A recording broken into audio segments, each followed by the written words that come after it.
রাজধানীতে এখন জ্বরের প্রকোপ, সব বয়সীরা এতে আক্রান্ত হচ্ছে, সঙ্গে মাথা ব্যথা, অ্যালার্জি ও শ্বাসকষ্ট।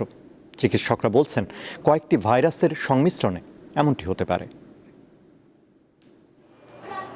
জ্বর ও কাশিতে আক্রান্ত 2 মাসের এই শিশুকে রাজধানীর একটি ক্লিনিকে এনেছেন অভিভাবক। সব দেখে চিকিৎসক দিয়েছেন ব্যবস্থাপত্র। অনেক বাসার একাধিক সদস্য এখন জ্বরে আক্রান্ত হচ্ছে, সঙ্গে শরীরের ব্যথা। কাউকে কাউকে ভর্তি হতে হচ্ছে হাসপাতালে। ঢাকার বাইরে থেকেও আসছে রোগী।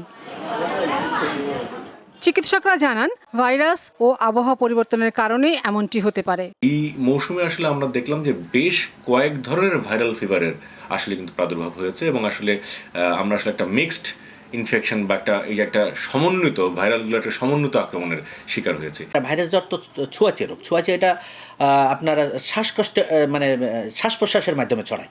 যে বাবা মার ভাইরাস জ্বর হয়েছে, এই ভাইরাস জ্বরটা তার বাচ্চাদের ভিতরে, ফ্যামিলি আদার্স মেম্বারের ভিতরে ছড়াবে, কারণ এটা শ্বাস প্রশ্বাস মাধ্যমে ছড়ায়। তারা বলেন, জ্বর হলে ডেঙ্গুর বিষয়টি মাথায় রেখে দ্রুত পরীক্ষা করাতে হবে। অনেকেই আছেন যারা হয়তো টেস্টগুলোর নাম জানেন যে কোনটা কোনটা করতে হবে, কিন্তু কোনটা কোন সময় করতে হবে, কোনটা কোন সময় করলে সেটা সবচেয়ে বেশি অ্যাকুরেট ফলাফল বা রেজাল্ট আসার সম্ভব, এটা হয়তো অনেকে জানেন না। তো এইখানে একটা ফেব্রিকেশন হয় রেজাল্টের। এগুলোর সাথেও কিন্তু আসলে ভাইরাল পিসিআর প্যানেল বলি আমরা, এই টেস্টটা করা, এটা একটা PCR test, polymerase chain reaction test. এইটা দিয়ে কিন্তু আরও আসলে নিখুঁতভাবে ভাইরাসকে আমরা নিরূপণ করতে পারি। পজিটিভ অর্গানিক জর্মগুলো এখনও মানে স্পেসিফিকভাবে জানা যাচ্ছে না। তবে যারা বিশেষ করে এই ভাইরাসগুলো আইসোলেশন করে, ICD-DRB, IDCR এবং আদার্সে স্মল স্কেলে কোথাও কোথাও হচ্ছে, কিন্তু যেমন সব হসপিটালে এগুলো হচ্ছে না।